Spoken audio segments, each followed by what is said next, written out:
அந்த சாமியார் காசிக்கு கிளம்புறதுக்கு முன்னாடி நம்ம வீட்டுக்கு பூஜைக்கு வராரு இல்லையா, அந்த நேரத்துல நம்ம வீட்டு பூஜை அறையில அந்த சாமியார் கிட்ட தாலி எடுத்து கொடுக்க சொல்லி அந்த தாலிய ரேவதி கழுத்துல நம்ம மருதுவ கட்ட சொல்லிடலாம்.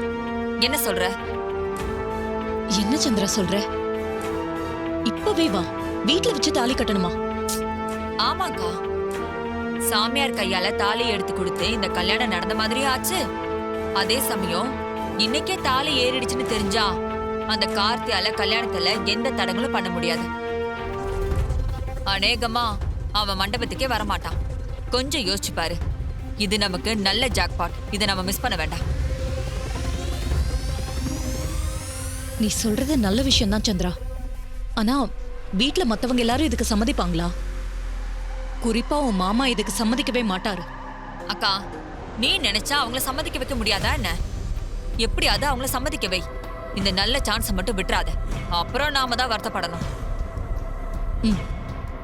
நீ சொல்றது சரிதான் சந்திரா. அவங்கள எப்படி சம்மதிக்க வைக்கணும்னு எனக்கு தெரியும். அதை நான் பாத்துக்கிறேன்.